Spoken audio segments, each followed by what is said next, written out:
Noong unang panahon, sa isang maliit na baryo na laging amoy ginisang bawang at sibuyas, nakatira ang isang matandang babaeng nagngangalang Aling Marta. Si Aling Marta ay hindi mayaman. Ang kanyang munting karinderya ay yari lamang sa kawayan at nipa. Ngunit kahit kakaunti ang kanyang kita, kilala siya sa Here tawag you na go, ang dear. nanay ng baryo. Bakit? Dahil walang sinumang Of lumalapit sa kanya na course, gutom ang umaalis na hindi busog. Isang hapon habang nagliligpit si Aling Marta ng kanyang mga kaldero, isang matandang lalaki ang lumapit. Ang damit nito ay punit-punit, marusing ang mukha at nanginginig ang mga kamay. Sa isang tingin pa lang, alam na ni Aling Marta ang matanda ay gutom na gutom. Sabi ni Aling Marta sa kanyang sarili, "Naku, ubos na ang aking tinda, pero hindi ko hahayaang matulog ang taong ito na walang laman ang tiyan." Kinuha niya ang huling mangkok ng mainit na lugaw na itinitira niya sana para sa sariling hapunan. Masaya niya itong ibinigay sa pulubi. Nang matapos kumain ang matanda, tumingin ito sa mga mata ni Aling Marta, isang tinging puno ng hiwaga. "Marta," wika ng matanda, "ang kabutihan ng puso ay hindi nasusukat sa dami ng pag-aari, kundi sa dami ng ibinabahagi. Tanggapin mo itong lumang palayok. Ito ay aking pasasalamat." Pagalis ng pulubi, tiningnan ni Aling Marta ang palayok. Mukha itong ordinaryo maitim, may kaunting lamat, at mukhang luma na.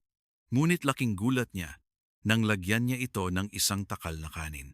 Kinabukasan, paggising niya, ang palayok ay puno ng umuusok at mabangong kanin. Kahit gaano karami ang sandukin niya, tila ba may bukal sa ilalim nito na hindi nauubos. Natuklasan ni Aling Marta ang sikreto. Anumang pagkain ang ilagay niya rito, kahit isang pirasong isda o isang hiwa ng karne, ito ay dadami at hindi mauubos. Sa isang kondisyon, kailangang ibahagi ito sa iba. Dahil dito, lalong naging tanyag si Aling Marta. Araw-araw, ang kanyang karinderya ay puno ng mga tao. Ang mga nagugutom ay pinapakain niya ng libre. Ang mga may pambayad naman ay nag-iiwan ng barya na ginagamit niya para pampaganda ng kanyang paligid. Ang palayok ay naging simbolo ng pag-asa sa kanilang baryo. Ang dating maliit na tindahan, naging isang malaking kainan. Ngunit ang tao, kapag nasanay sa sobrang biyaya, kung minsan ay nalilihis ng landas. Habang lumalaki ang yaman ni Aling Marta, unti-unting nagbago ang kanyang pananaw. Nagsimula siyang mapagod sa dami ng taong pumupunta sa kanyang bahay. Bakit ba sila laging narito? Bulong niya sa sarili habang nakatingin sa mahabang pila ng mga mahihirap sa labas ng kanyang gate. Ang ganda na ng bahay ko, ang gara na ng gamit ko, pero puro maruruming tao ang nakapaligid sa akin. Baka nakawin nila ang mahiwagang palayok ko. Isang araw, nagpa siya si Aling Marta. Nagpagawa siya ng mataas na bakod. Naglagay siya ng malaking signboard. Bawal pumasok ang walang pera. Ang dating libreng pagkain ay nilagyan niya ng napakamahal na presyo. Ang palayok na dati ay para sa lahat, ngayon ay itinagunan niya sa loob ng isang silid na may maraming kandado. Isang gabi, habang nagbibilang ng pera si Aling Marta, nakaramdam siya ng gutom. Pumunta siya sa kanyang lihim na silid at binuksan ang mahiwagang palayok. Inaasahan niyang makakakita ng masarap na ulam, ngunit laking gulat niya. Ang loob ng palayok ay tuyo. Inisip niya, baka kailangan lang dagdagan ng tubig. Ngunit nang buksan niya itong muli, ang masarap na kanin ay biglang naging matitigas na bato. Ang mga isda ay naging graba. Kahit anong gawin niya, kahit anong dasal niya, walang pagkaing lumalabas.